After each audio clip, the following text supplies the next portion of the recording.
কার্যক্রমের অংশ হিসাবে 18 ফেব্রুয়ারি 2026 তারিখে অধিদপ্তরের ঢাকা বিভাগীয় কার্যালয়ের সহকারী পরিচালক জনাব আব্দুল জব্বার মণ্ডল ঢাকার চকবাজার থানাধীন মৌলভীবাজার এলাকায় একটি তদারকিমূলক অভিযান পরিচালনা করেন।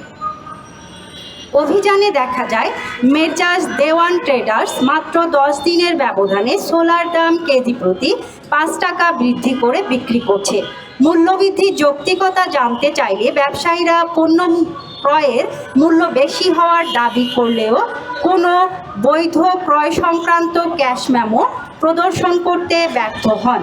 বরং তারা স্বীকার করেন পণ্য বাকিতে ক্রয় করে বিক্রির পর মূল্য পরিশোধের সময় ক্যাশ মেমো দেয়া হয়, যা ভোক্তা অধিকার সংরক্ষণ আইন 2009 এর পরিপন্থী এবং বাজারে অস্বচ্ছতার সুস্পষ্ট প্রমাণ। এই অনিয়মের কারণে আইনের 45 ধারার আওতায় 5,000 টাকা জরিমানা আরোপ করা হলে মৌলভীবাজার ব্যবসায়ী সমিতির সভাপতি মোহাম্মদ আলী ভুট্টু প্রকাশ্যে জরিমানা পরিশোধ না করার ঘোষণা দেন। তিনি অন্যান্য ব্যবসায়ীদের জড়ো করে হইচই সৃষ্টি করেন এবং দোকানপাট বন্ধের হুমকি দেন এবং বিভিন্নভাবে সরকারি কাজে বাধা প্রদান করেন। শান্তিপূর্ণ আলোচনার প্রস্তাব প্রত্যাখ্যান করে পরিস্থিতি আরও উত্তপ্ত করা হয়, যা আইন শৃঙ্খলা ও ভোক্তা অধিকার রক্ষার জন্য গুরুতর উদ্বেগজনক।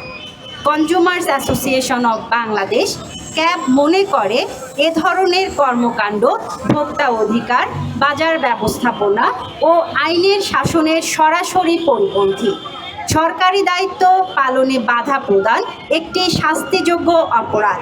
দৃষ্টান্তমূলক ব্যবস্থা গ্রহণ করা না হলে ভবিষ্যতে এ ধরনের অনিয়ম আরও বাড়বে।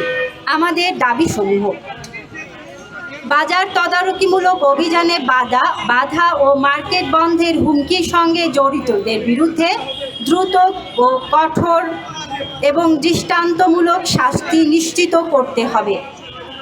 বাজারে অভিযান নির্বিঘ্ন রাখতে প্রশাসন ও আইনশৃঙ্খলা বাহিনীর সক্রিয় সহায়তা নিশ্চিত করতে হবে। ভোক্তা অধিকার সংরক্ষণ আইন 2009 এর পূর্ণাঙ্গ এবং কার্যকর প্রয়োগ নিশ্চিত করে অযৌক্তিক মূল্যবৃদ্ধি, অস্বচ্ছ লেনদেন এবং কৃত্রিম সংকটের বিরুদ্ধে জিরো টলারেন্স নীতি গ্রহণ করতে হবে।